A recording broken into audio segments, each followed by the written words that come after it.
dégg nga donc loolu la. bon maintenant sur les rapports Diomaye Sonko ce que je peux dire c'est que effectivement c'est une situation atypique. Mais la situation en tant que relation président premier ministre avec ce niveau d'équilibre des pouvoirs n'est pas nouveau au Sénégal dinaa ci wax.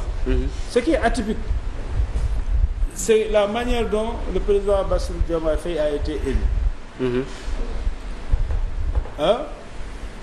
Comme colistier de Ousmane Sonko qui n'avait pas la possibilité d'être candidat. ñoom seen bopp ñu daal def seen campagne bokka Diomaye mooy Sonko mooy Diomaye. Ouais. Et pour rappeler aussi que moi je l'avais dit que certains n'ont pas compris ce que vous voulez dire que en réalité Diomaye était un candidat par défaut. Parce que si Sonko était candidat Diomaye ne serait pas candidat. Tout à fait. Et puis la dynamique qui a amené Diomaye à la station présidentielle aujourd'hui, c'est une dynamique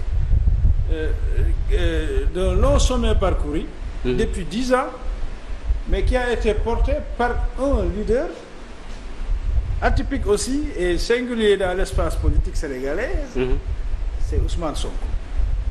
xam nga yooyu yëpp c'est des faits yoo xam ne kenn mënu ko wedd. Maintenant loolu moom mooy des ci opinion bi. te yaakaar naa ne aussi moom mooy structurer relation Sonko Diomaye boo xam ne ni effectivement Sonko a été toujours le leader de Diomaye dans ce combat qui les a menés au pouvoir dans les conditions que nous connaissons. Donc loolu du neex a dindi. du neex a dindi même dans la perception. Même dans la perception et même seen relation dafa structurée. Maintenant est-ce qu'on arrive à faire la part des choses entre cette réalité politique et sociale ak comment fonctionne la rigueur, ce que j'appelle la rigueur républicaine. bu ñu xasee ba fal un président république ñu jaar si yoon élection la ñu falee président fii ñu fal ko ñu voté ko 54,28% je crois daal lu koy de l'électorat ñu voté ko fal ko président république kan la ñu fal. Diomaye pas Ousmane Sonko. c'est Bassirou Diomaye Diakhar Faye. soo demee pare moom nga gis ay initialam ci drapeau bu ndaw bi ñu fay def. moom la ñu introniser mooy suñu président de la République. ñu nekk ci constitution boo xam ne le président de la République c'est lui à qui on a donné tous les pouvoirs exécutifs.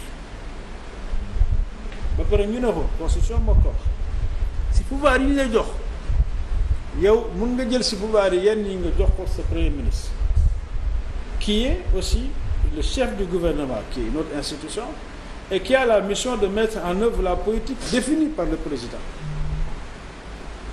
Donc, c'est normal qu'il soit aussi visible, c'est normal qu'il y ait du poids sur la vie de la société, parce que c'est lui le chef de gouvernement.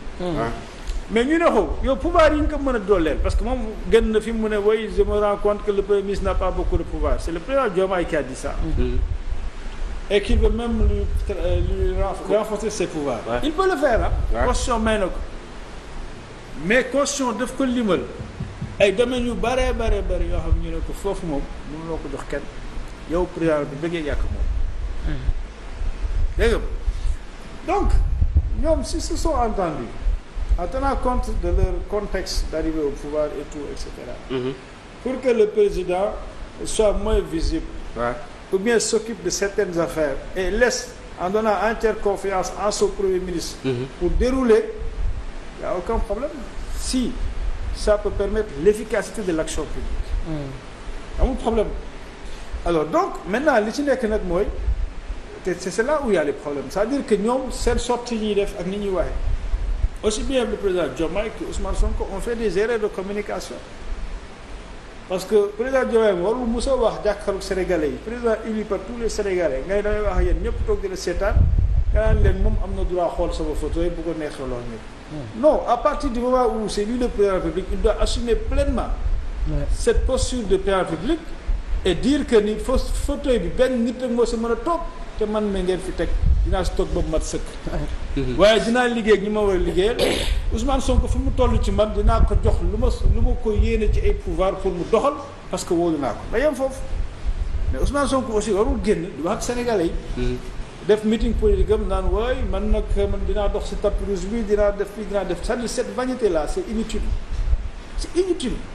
soxlawul mu wax ko parce que bu ko waxee dafay créer plus d'hostilité en son égard que nit ñu koy jàppale ci liggéeyam. donc li ko war tey mooy concentrer wu sur le travail à faire mobiliser seen équipe gouvernementale xool lan mooy priorité sénégalais yi di ci taxaw. Sa parole doit être les réponses qu'ils apportent concrètement aux attentes des populations. Maintenant ma finir pour wax la ni situation bi du bees. Mamadou Dia Senghor c'était pareil. Mamadou Dia et Senghor on l'appelait le président qui inaugurait les chrysanthèmes, qui s'occupait de la culture, de la diplomatie. C'était son choix aussi. Parce que Senghor, comme il l'a dit, si vous l'avez lu Senghor, politique n'est que woon destiné personnellement. Donc c'est la force des choses qui l'a amené en politique. Mais lu mu gën a bëgg mooy littérature ak l'homme de l'art, c'est ça qui valorisait le plus. Moo tax au départ bi mu ñëwee ci pouvoir bi quand il a vu Mamadou Dia et encore Senghor, c'est lui qui a identifié Mamadou Dia sur le terrain et l'a recruté. Et il a demandé de venir l'aider en politique. Parce qu'il avait des capacités yoo xam ne moom amu ko woon. ñu gisoon ko ci Dia qui aussi avait aussi des capacités d'économiste. moo tax bu ñu constituer affaire yi après moom comme sama président Dia président du conseil mais c'est Dia qui avait tout le pouvoir Dia moo doon doxal. moo doon doxal gouvernement même les politiques c'est lui la fameuse circulaire 35 bi nga xam ne ni ci la bëggoon révolutionner la politique agricole du Sénégal ne attends le système colonial bi ñu fi teg avec les intermédiaires et cetera traitants baaxul ci producteur final bi parce que du amal ko njëriñ mu changé ko pour que organiser en coopérative les paysans jox pouvoir bi au véritable citoyen aux populations au véritable producteur moom moo ko defoon loolu bokk na ci loo xam ne andi loo ko ay problème après donc Senghor avec ñi ko toppoon wóoroon ko surtout la France De Gaulle clairement qui l'appuyait contre Mamadou Dia et tout ce qui était avec De Gaulle bien sûr alors donc ça a finalement pris le dos parce que Dia en réalité c'est lui qui avait tout le pouvoir moo tax bi wax naan mais man on peut pas m'accuser de coup d'état parce que j'avais le pouvoir donc situation boobu daf fi amoon Dia c'était l'hyper présent et l'hyper puissant chef du gouvernement ministre de la défense etc c'était lui voyez-vous donc cette situation existait mais gis nañ fu mu mujjee malheureusement ça n'a pas marché entre les deux et pourtant ils étaient très très très très proches mais gis nga même Dia bi mu génnee en 74 ba mu demee ba gis Senghor ba ñu nuyante mu ne ko mais Sédar tu me fais plus la bise c'est incroyable c'est-à-dire pour dire que moom bëggoon na ko bëggeel boo xam ne ni mënu woon am haine contre Senghor te il a dit publiquement mu ne je ne peux rien reprocher à Senghor sauf ce qu'il a fait du Sénégal après yaa ngi donc nit ñi il faut ñu def attention mais ñu war a njëkk a def attention mooy ñoom ñaar ñu ko seex Bassirou Diomaye Faye ak Ousmane Sonko ñoom ñaar ñoo war a huiler seen diggante ba ku nekk aussi. suturaal sa morom est-ce que huiler ñu ko aussi waaw xam sa bopp suturaal sa morom voilà mooy loolu xam sa bopp suturaal sa morom pour du ñu meññee ñu lu ñuy wax ba sinon bu amee. mais est-ce que nit yi rek ñoo ko ñoom ñooy wax huiler ñu ko ñoom ñaar aussi tamit boo nit